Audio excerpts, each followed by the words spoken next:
So much. So this morning, we're going to have a little bit of a different format. I really like this to be more of an interactive session, if that would be okay, because I have found that sharing information and sharing our experiences help to strengthen the challenges that we surely are working to overcome.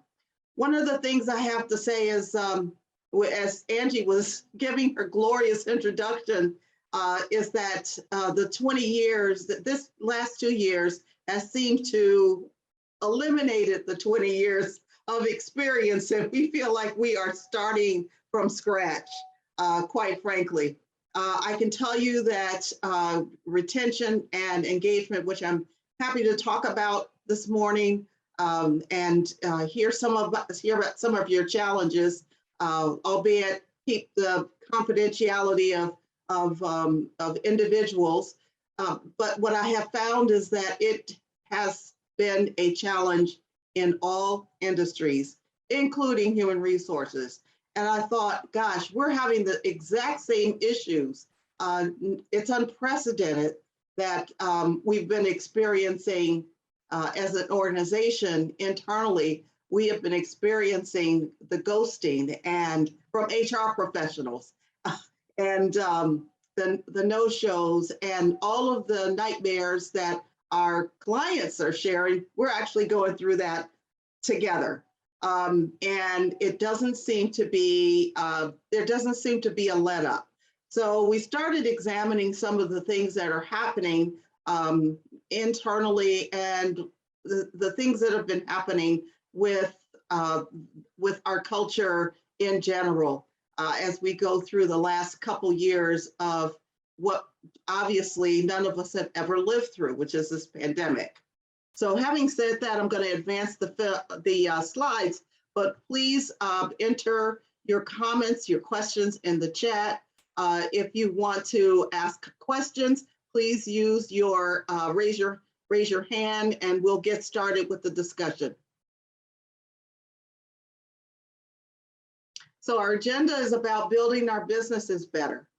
I'm a small business owner, and so I'm can completely understand what some of the challenges that our small businesses are going through. One of the things we talked about was internally is how do we attract and retain the best. So we're going to talk about that process. We're going to talk about what we think is a roadmap that helps employees stay and engage, because that's really what it's about. And then we are going to talk about the payoff. How do we become employer of choice, like BBB?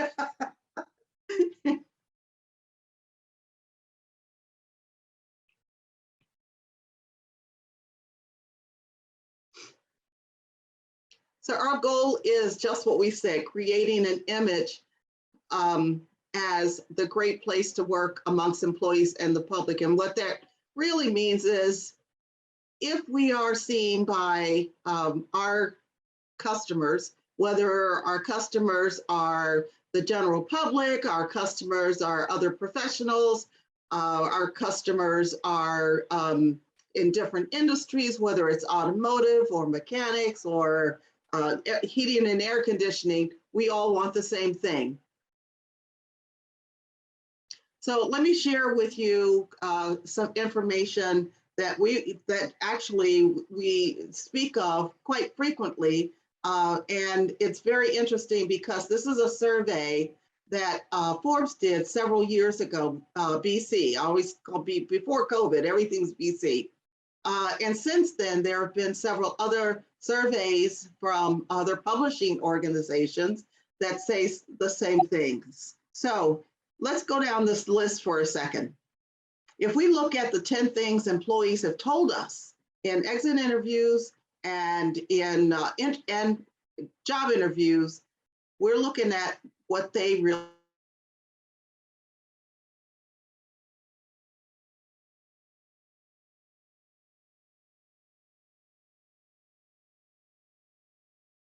purpose, goals, fairness, and flexibility. They want to contribute. They want opportunities for innovation. They want transparency. Oh, sorry, guys. I'm trying to move this up. There it is. Sorry. They want transparency, and they want to be rewarded for the work that they do. Now, what's interesting about this slide and this information is that these surveys were done at different times and amongst various groups. At no time during any of the surveys, when they cut the data to show the different groups, for example, the stages of life, the millennials, the Gen Xers, the boomers, the traditionalists, when they went through and culled that data, guess what? Money was not ever number one. So what became, and it depended upon what portion of their lives they were in. If they were Gen Xers, they were still saving for college for their kids. So number 10, which is the financial reward, would move up on that list. Maybe it became number 5 or number 4. The millennials, who we believe, and which really isn't true anymore, that their numbers and money driven, actually came in a little lower than the 5. The boomers generation, they particularly, money was one of the least things that they said they wanted from their employees. Now they know they're going to get paid, but we're asking them, what are your priorities? What are the things that make you stay at your organization? What makes you leave? And at the top, the first 3 were, we need a purpose. We want goals. We want to be treated fairly, and we want to be accepted. They want responsibilities. And these are really, really the biggies with the millennials are autonomy, flexibility, and they want to contribute. They also want opportunities for innovation. And guess what? They want their employer to be transparent. And what does that mean? Transparency. If an organization is going through a tough financial time, they want that information shared. They want to have the opportunity to make decisions about their own lives and their commitments to the organization.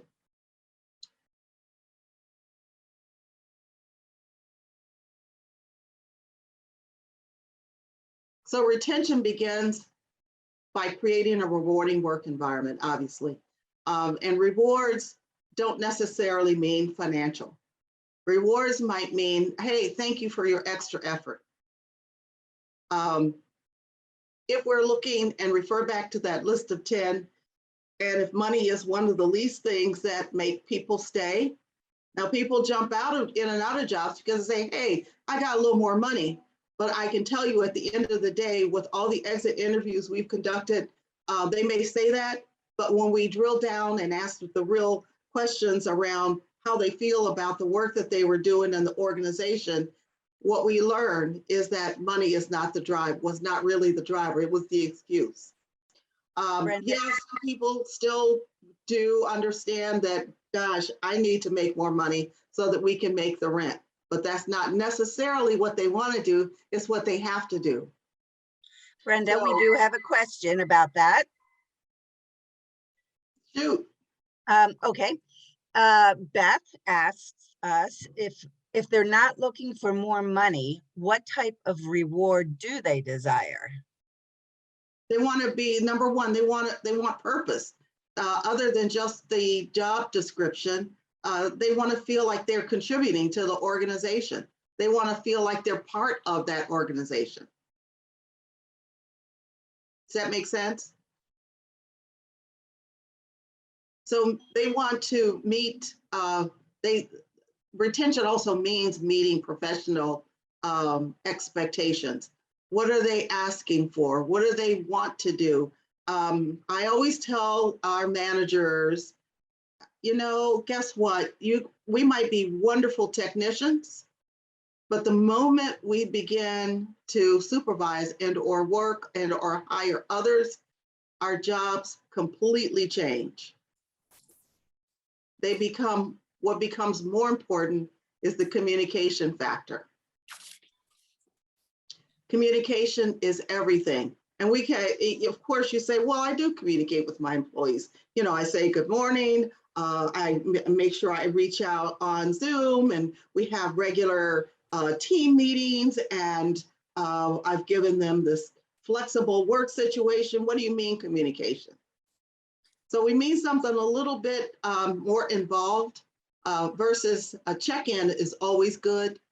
But we need to think about how we manage their problems and their issues and help them through the traumas that they may be going through with family, friends, and relatives and neighbors at the same time, particularly now, which is why I'm so glad there's more attention being given to mental health wellness.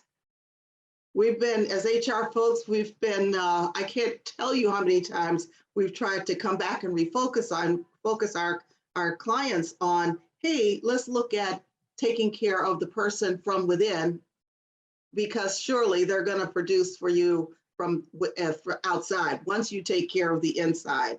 Your jobs as technicians, yeah, I might be the greatest HR person ever in the world, but guess what? If I am not treating my organization well, it's going to be a lonely journey. So the conflict is normal. Deal with it.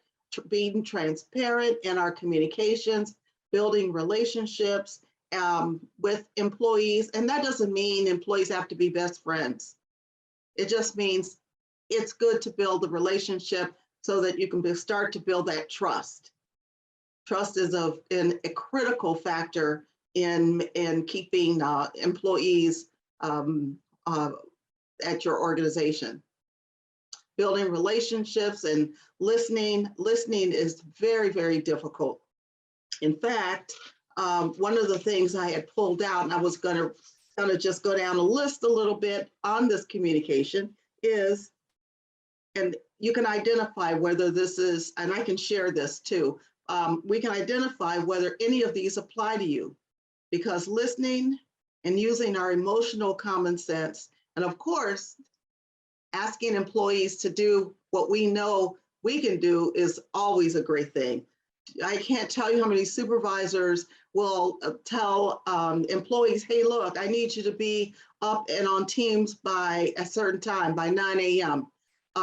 But then the manager doesn't show up until 9:30. We've got to make sure that we're walking the talk. So here are some communication blockers. And yes, Angie. Oop, I forgot to unmute. It's a great opportunity to ask a question. I was even wondering myself is, this is going to come up, Miss Brenda. People are asking when remote work, with remote work becoming the norm, how do we keep open lines of communication? It's harder to stop by an office. We're not around the water cooler. So you began talking. Oh, there you go. Never mind. Thank you, Beth. There you go. She had it. Get to that, right? Yes, and in fact, we have to talk about this new world of communication, which is it's communicating in a different way. I was going to say non-verbal communication, but it really, really is. And then I'll come back to the communication blockers, because when I read down this list, I think of, well, what do I do when I'm trying to get a point across? I'm in my HR space, but I'm not maybe in the space that is exactly nurturing, because somebody needs to hear that Brenda cares. And so, having said that, let's jump to the non-verbal communication. So what we know is happening is our texts and emails are absolutely taking over our entire lives, personal and work. And let's not forget, social networks have blown up. And it makes it increasingly more challenging to get our work done. It really does. There's no question about it. In fact, I can share with you one of the stories that we had a situation with an organization or a client very recently where employees who otherwise when we were in the office were spectacular, just stellar model employees. As soon as 18 months to 2 years ago, we were hit with this global phenomenon. Behaviors and attitudes change, and we felt that that was probably normal, stress related. So we had to figure out, well, what do we do? Because employees stopped coming to work. They became more sensitive. They weren't as productive. And we're talking folks that are absolutely shocking. They were not as cooperative with their managers. And so, of course, HR gets involved, and we're there to help out and figure out ways to communicate. And one of the things that we know did work in this particular situation is that we stopped talking and we let employees do all the talking amongst themselves. We took frequent engagement temperatures, meaning very quick and short surveys or assessments. We asked, what are some fun things we could get involved in? We got really, really silly, and at the end of the week, we would surprise the audience in costumes. Things that lighten the mood, that make people stop thinking about for just a second, put this aside and just have some fun for just 5 minutes. And then we asked, what else would you like to see? And so within reason and within budget, the work still needed to get done. We were able to do some other fun things. For example, we had contests. And I can't tell you, if I go to another happy hour on Zoom, I'm just gonna explode. But they work because they keep us connected. So even though we're using emails and texts, I can tell you some of the problems with emails, texts, and social is that we can't always convey the words don't always come out as we feel. For example, we're talking about sensitive topics like, I expected you to clock in so we can get this report done, but they're not. It's easy to vocalize that, but it's not easy to say, hey, in an email without a tone, hey, need that report. We've seen some horrific emails where managers are in a hurry, like we all are. And what they do is they go direct at it, and that email doesn't necessarily reach their employees in a way that sounds friendly. Let me just put it that way. So one of the things we talked about was how to write emails so that there was a neutral tone and we were being polite. Because that's big. Even when we were in the office, emails could sometimes be the bane of our existence and start all kinds of employee relations issues. Well, that's gotten a little bit worse, actually. And so we find that employees are sometimes just not responding to emails at all, and you may be experiencing that as well. But certainly amongst our clients, we are having those kind of problems, and we are talking about nonverbal communication and being polite in those. Not posting things on social network that are going to necessarily damage their organization's reputation. And they have to tread carefully. We have to tread carefully on that because they have a right to do so. So what happens when when there's a disconnect between business and employees? And this happens more often than not. But what we experience is the high turnover, low morale, the low productivity. We lose customers, and our revenue is not as high. And of course, let's not forget, the laws have become even more confusing. And so as businesses are trying to struggle with turnover, morale, and productivity and raise those up, they're imagining that, gee whiz, we're doing everything we can. How can this happen? Employees are thinking just the opposite. They're thinking, I'm not getting enough from my managers. I'm not getting enough from my coworkers. I'm confused about the job I'm supposed to do. And which is why communication is so critical to retention. Any questions at this point? Anything in the chat we want to answer, respond to? Now, ma'am, right now you're good. Okay. It's a great time to pause and say, ask anybody, do you have questions with regards to the value importance of communication and how to do it, and particularly in our remote environment? That's perfect, Angie. Any comments? Any questions relative to that critical and key question that Angie has just asked? Well, Miss Brenda, I'm happy to share. I'd like to share with regards to communication, something we put into place. And every week, and we have a staff of about 20, and every week, once a week, it's the same time, same day, everybody gets onto Zoom. We look like the Brady Bunch, of course. We have a question of the day.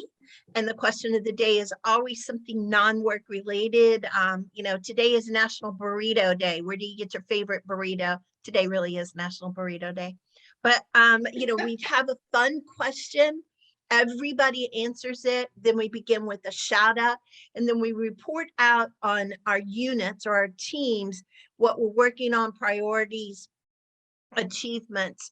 It may take a while with 20 people, 10 people, it doesn't matter, but it has become one of the best things we have done in terms of communication, particularly onboarding new employees. Miss Brenda, it is amazing how people connect because they get to know an individual kind of the way you would around a water cooler, but I wouldn't trade that experience for anything. And we conclude each Wednesday morning with a dad joke, because there's nothing worse than dad jokes. They're so bad. So everybody, that's great. I love it. Yeah. So I just toss that out as a way to those relationships, those positive communications, knowing each other in COVID. I just shared that as a great example that's worked for us at least. I love it. And guess what?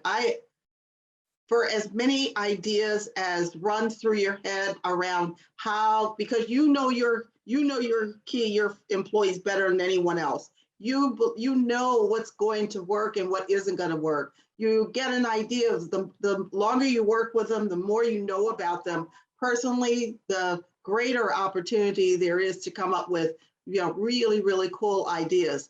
In fact, I would like to share one, because one of the things we did was we had a collaborative team building session where we just decided we're shutting down. We're all going to meet and go through a 6-minute assessment that tells us about our communication skills. And then we had a chance to share. And it was so invigorating, and it was how should I say it? We learned so much about each other, and in the process, we learned a lot about ourselves. For example, the communication skills that because I'm coming back to the communication skills that we think we have might not necessarily be the communications that others receive. And Angie, because of that, that example that you gave, I have to say your group is unique, and you are there. They look to you for sure for that guidance and that direction. And one of the things I want to make known here is that we assume as managers that everybody knows what we know, but that's not true. And that we're supervisors who, allow folks to express themselves. Well, interestingly enough, folks really, really want to know that they are contributing and they're being treated as individuals. And guess what? If you've got 20 employees, they're all feeling different things at different times. So you have to be aware of how, as managers and business owners, we have the power and the control. Power and control are very, very powerful. Even though we assume that, hey, you know, I'm a team member just like my staff.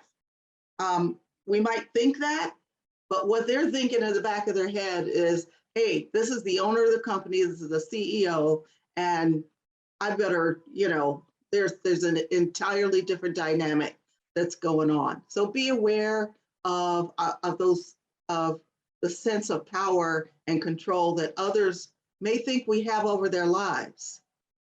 So one of the things, back to the slides, showing our employees how to resolve differences and how we manage conflict is very important.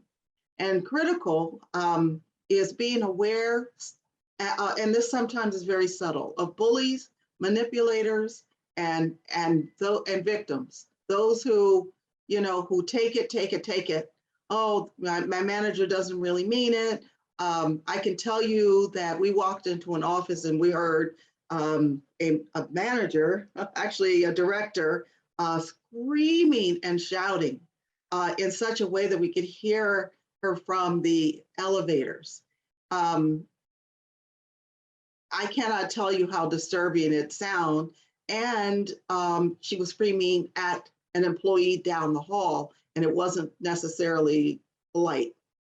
But we quietly said, hey, guess what? We could hear you at the elevator. And so she's angry, and we worked to calm her down somewhat to find out, hey, well, what's really going on? What's at the bottom of this? Guess what? You know, if we can hear you, others can too. And this is how it affects your workforce. And oh, by the way, they had a close to 40% turnover, which we're helping them to turn around. Having said that, next slide. So what I want to ask is, hey, practice listening. One of the things that's really hard for us, particularly those of us in leadership positions, and it doesn't matter what the industry is, we have to, remember our jobs completely changed no matter what the industry once we hired our first employee. We became a people manager. So this is across the board, all industries. So we want to practice listening, and we want to break conflict down into 3 parts: feelings, topics, and values. How do we find out how someone is feeling about a situation? What is the topic? What's really at the bottom of what is troubling them? Why are they not productive, even though they are working hybrid and the hours they want to work? And what are their values? Once we're doing that, and these are just steps that I believe, some tips that can help on a day-to-day basis, because I can tell you, I'm about obviously managing and growing the business, and I sometimes forget that, oh, let me acknowledge these feelings. Let me hear what somebody else has to say. Let me get clarification. And I can't tell you how often this happens. Avoid unproductive statements. There are insults and threats, and sometimes we think they're funny, but they're not, because they're actually landing on someone. And every insult or threat or angry statement is like a lash. Yes, like hitting someone. Example: if you could follow directions, then we wouldn't have these problems. I purposely put that in because that's what we hear. Instead, what we want to hear, we want folks to focus on the feelings that make people hurt. Now, I get that as managers and business owners, one of the last things we want to do is what we call coddle or baby or otherwise get adults to do the work that they were hired to do. We assume that that's what they can do. If we hire you, here's your job description. This is the expectation. Yes, have those. But at the same time, know that you're working with someone who may be struggling at home with their kids or their spouse or making ends meet. So the productive statement is, it sounds like you feel that she should have known better than to do that. Or it sounds like you felt left out when she did that. Those two sentences, I cannot tell you how far they go when it comes to employee morale, because that's what we're talking about. How do we transform conflict? Nonverbal and verbal skills. Nonverbal, we all know that we might say one thing, but if they can see us, even on Zoom, and we have eye contact that rolls or our facial expressions change, guess what? We have just canceled out all the good things we've said. We need to stop, notice people and situations, look beyond the obvious. Maybe someone whose attendance was stellar at one time doesn't want to share that they're going through some tough times with their spouse. Sometimes we have to probe, not get in their business necessarily, but we have to probe what are the deeper issues. And we, goodness gracious, have to learn how to listen. I can't tell you how many times managers will just take the conversation, run with it without necessarily, and ready to respond without really hearing what the employee has to say. For example, I was going to run these down. And you can take notes around whether these are communication blockers that you know you have found yourself doing from time to time. Communication blockers, how about interrupting while others are talking? Lecturing others about their viewpoints. Analyzing what others have said rather than listening. Assuming you know what others are thinking or intending, and assuming others know what you are thinking or intending. And of course, telling people what you don't like rather than telling them what you want. Withholding praise and recognition. The two biggies, failing to say thank you and failing to say I'm sorry. As a mediator, one of the things that almost 100% of the cases that we've mediated, seriously, rather than I want my payback, or I want my job back, or I want a promotion, almost everyone who brought a grievance of any sort, the number one thing they wanted was an apology for the injury they believed they suffered. Just a simple I'm sorry. Sometimes just wiped out the entire complaint. And we find those very difficult words for a lot of individuals in management to say, because they're angry. Hey, why didn't you come to work? Guess what? You didn't stop by this customer. Oh, I'm sorry. The customer picked up their car and it still doesn't run. One of the things we forget is how to listen to what's happening. Negotiable issues, and I'm going to go quickly through the rest of these slides because I want to leave enough time for questions and maybe even some discussion around a special situation that you're dealing with, and we'll problem solve together. So our negotiable issues, there are negotiable and non-negotiable issues when we're working with others. And that's how people treat each other. Don't allow your employees to treat each other poorly. Respect all boundaries, talk about the problems, follow through on the promises. Structure and systems are negotiable.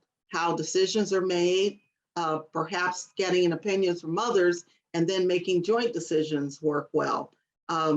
Sometimes we have to be more flexible on the policies and the rules, especially now.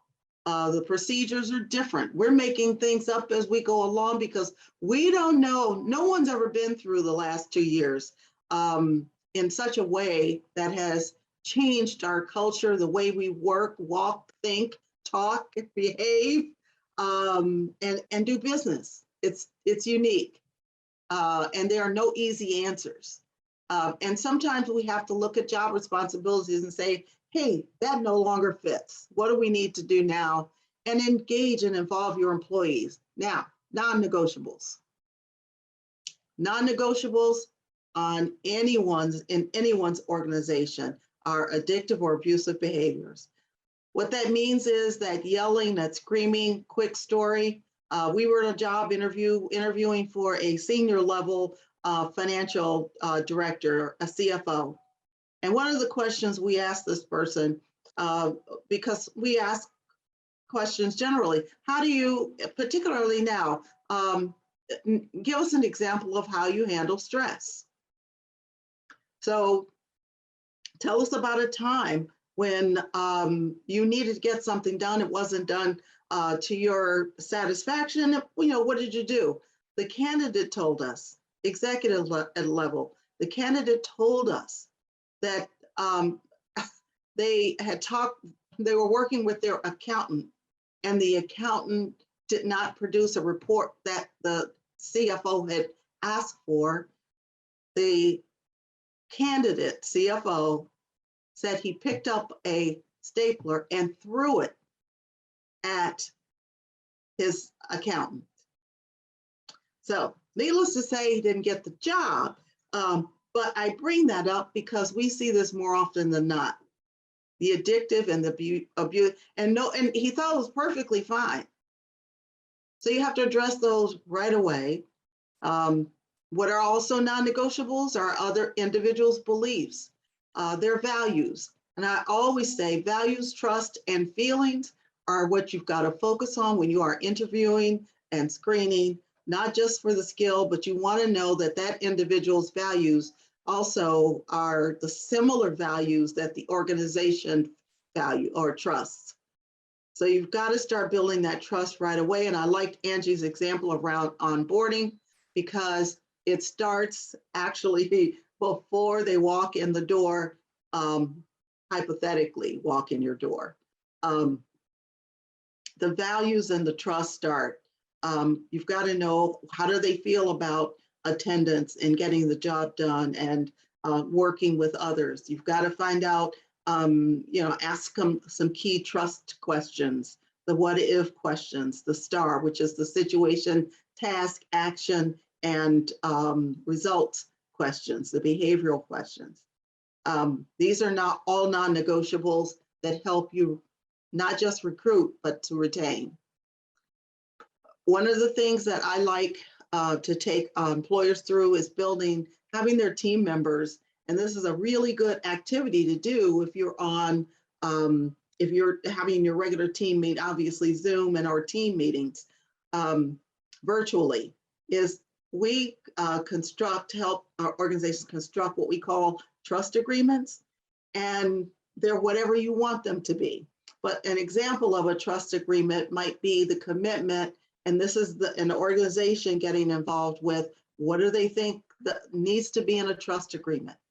And what that means is, hey, here's what it takes to help me grow in this organization and stay with this organization and feel invested and feel that my employer is invested in me. So a trust agreement is conflict. This is just somebody else's. Conflict is a growth opportunity. Valuing each other for the success of the whole. So if we are considerate of others, we're actually looking out for the organization. Each complaint contains a request. So if we hear somebody complaining about the fact that, oh, gee whiz, we still have to get this work done, but I've got to do so many things. I've got a checklist or a laundry list of things that have to do with my kids. Understand that everyone has similar personal issues to work with, and they're not necessarily just ignoring their work. We all each be accountable for our actions, assume responsibility for the roles that we accepted with our employers, and just here. And be aware that nobody's perfect, absolutely no one. And so we're going to accept our own and others' imperfections and maybe help them so they can see their way through a tough situation. Right now, it's about sticking together and helping each other. So in summary, engaging and retaining. Keep in mind, conflict is a normal part of life.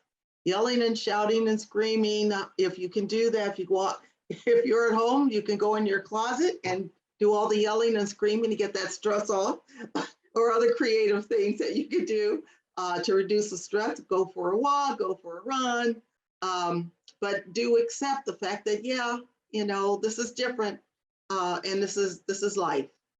Opportunity to embrace our differences. Work towards building that trust. I can't say enough about building trust. Promote creative thinking. Ask others what they think. Have contests. Hey, who can come up with the best idea for how we should, have fun on Fridays?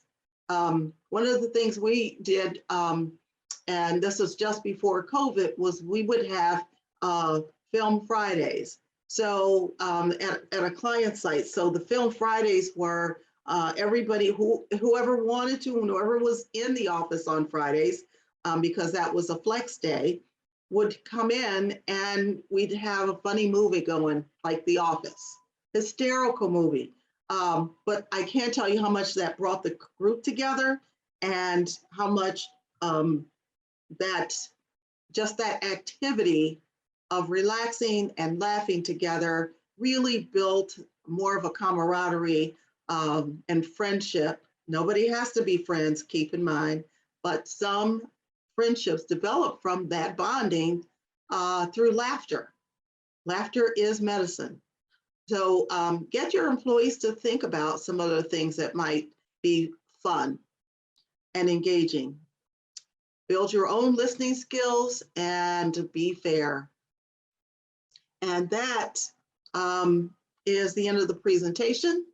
If there are questions and discussion, now's a good time to ask those questions. And now's a good time to also maybe even tackle a few of your own personal issues that are going on right now. Maybe there's somebody you're trying to hire and you're not quite sure of the questions that you're asking, or you've hired someone, you're not quite sure whether it's going to work out. So feel free, just don't give us any confidential information, but feel free. Angie, I'm going to turn it back over to you. Oh, thank you. Well, thank you, Miss Brenda. I really love to hear from from some of our attendees. We want to make sure that if you had needs or things popped up, please, this is a great time to jump right in. Brenda, while we're waiting for people to craft some thoughts in either in the chat, or I don't see any hands raised, but I'll keep looking for that as well. One of my questions is, all of these things, I wonder how I interview for them to make sure that, that I'm also bringing into my organization the right fit, who fits with the culture that we are all attempting to build that you described. How do I get the right people? If I do these right things, I want to get the right person in that matches it. Do you have any quick suggestions? I do. Culture fit. Great. I actually, yes, absolutely. Because that's where it starts. Have a clear understanding of what the expectations are of the work that you need to get done. I can't tell you enough about job descriptions that absolutely mean nothing until an organization knows exactly why they value that particular job and the critical importance of that job to a company.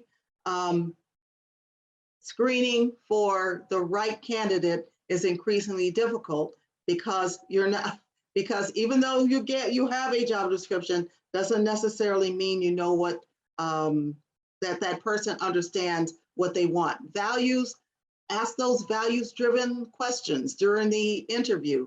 Give them the what ifs. Tell me about a time when. What would you do if? Give me a scenario where you were able to resolve a difficult situation. think about what's going on in your respective organizations, and then draft a series of questions that get to, let me examine the values, let me examine my non-negotiables, let me examine that person's negotiables, and let me examine whether or not I believe that there's a mutual fit. And individuals are jumping jobs every 2-3, it used to be 2 or 3 years, now it's almost every 2 or 3 months. And something's going on. And what we're hearing from those who are leaving is that I can't work with this supervisor. I can't work with this manager. I got yelled at, or my manager doesn't understand. They are leaving because of supervision and management. And if we're the culprits, we have to take an introspective look at how we are communicating with our employees. Does that make sense? Yes, ma'am, and thank you. I want to share with you, Beth shared that she's getting ready to hire her first employee, hooray, and that you also provided her some great affirmation. So that was great to know. I love this question from David. He's saying, one of the ways we're growing is through acquisition. What experiences have you had to meld cultural differences when two companies or two businesses are merging? Great question, because we have mergers in a lot of different ways. It may not always be the formalized way of two businesses coming together. So great question. I love that question. And I think of 2 words around mergers and acquisitions, and that is good luck. But what I really, but to be, I obviously I'm making light of the situation that isn't, but I can tell you that's one of the most challenging opportunities to building teams, because in mergers and acquisitions, you've got everything from redundancy around positions, anxiety amongst employees, who's going, who's staying, how do you make those decisions? What will the new company tell us that we need to do? Will we be safe? I was comfortable with my manager. Now I'm going to have a different manager. So you're dealing with loss. You're dealing with a range of emotions with employees, notwithstanding the fact that the technical paper, the so-called on paper acquisition looks as very smooth. Okay, this is where we're going to make a transition. The one thing I say right up front is be as honest and as open and as transparent as you possibly can. But that's a hard thing to do, because most managers say, well, I'm gonna have to do some layoffs, there's some redundancies. We're all adults, and they want to know what their future's like, whether or not they can control it or not. They just need to know. So at first blush, look at who is going to be affected? When are they going to be affected? How much can you tell them? And can you garner some, what I like to call groups of employees that can help you walk through it, managers and non-managers, a sample of employees who say, hey, I'd like to get involved. It's okay to give this information, to talk about this information as much as possible, while protecting a lot of the challenging information that's sure to come out. And I hope that that's helpful, because I will tell you that is happening more now than at any time. It's unprecedented, the number of what we're seeing, the number of acquisitions, small, medium, large. It's mostly the smaller organizations, obviously, that large organizations see an opportunity to join forces. And it's called survival, and that's a good thing. And it's called growth. How we handle employees inside makes all the difference in the world of the success of that merger. Well, thank you. And I want to make time for this last question, Brenda, and then I know everybody needs to get to their wonderful day-to-day, but this is so pertinent. The question is, a larger portion of our employees are hourly field workers, hourly workers out in the field. The nature of the culture is increasingly becoming a constant demand for more money, or they'll go work for other companies. We've spent a lot of time investing in our employees via training, support, employee outings, team building, and more that tends to be overlooked in our industry. The only thing they seem to respond to is money. Do you have any suggestions for retention on or managing this particular situation? It's a great question. I love that question. It absolutely is. And I can say by an example that I can give is we're working with an organization where maintenance techs are the majority of the business. And we see we've been seeing a revolving door. That is absolutely factual. One of the things that we just stopped, looked and listened was one of those slides. We stopped actually all activity that was related to recruitment to look at who are we bringing in, and are we just hiring because, hey, we got to get a tech out there? And are we really, really looking at whether the person is bringing value and what do they really want? That's one thing. The second is we looked at why and when people were leaving. Now you're always going to have that 10%, no matter what you do, that are going to say, I'm out no matter what. I have to make that top dollar and I've got to go. Now, what you want to retain are your A and B players, because maybe your Bs can become As if they're in the right job at the right time. Okay. I love Jim Collins' good to great, because it applies to all industries. And when you're losing employees at a rapid pace and they're hourly, one of the things you engage them and ask them what is it going to take, and continue to do the things that you know is bringing value because you asked them, and stop doing the things that they're lukewarm about, but you think it's just a cool thing to do. Use your time, your money, and your efforts and put it into what folks think they want as a majority. Does that make sense? So you're always going to have that 10%. Make sure you were recruiting based on what you need from that employee, and I'm sure you are, because there's some turnover. You're just never going to be able to manage that. And in some industries, like the hourly and technical folks, one of the things we did was we actually asked them the same kinds of behavioral questions as we would with managers and supervisors.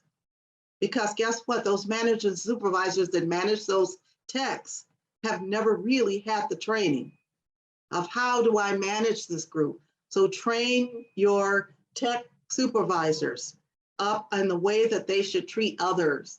They may be great technicians, but the moment they start supervising someone else, they have a different job. They don't tend to understand that. I'm going to be quiet after that. Okay. Hopefully I answered that I provided information that's going to be helpful. But we did. Well, thank you, Brenda. We really appreciate it, and being mindful of everybody's time. Wait a minute, we might have one other question. I don't want to, oh, no, thank you. Comments have been great. I just want to give a reminder to our remaining attendees. We will be sending out a link that will have registration for future webinars upcoming. In addition, we will, any of the points of reference that Ms. Brenda has made, we'll have a survey so we can get feedback on how we can improve what we're doing. And we'll also make sure that you have Brenda's information so that you can reach out for her should you have questions. So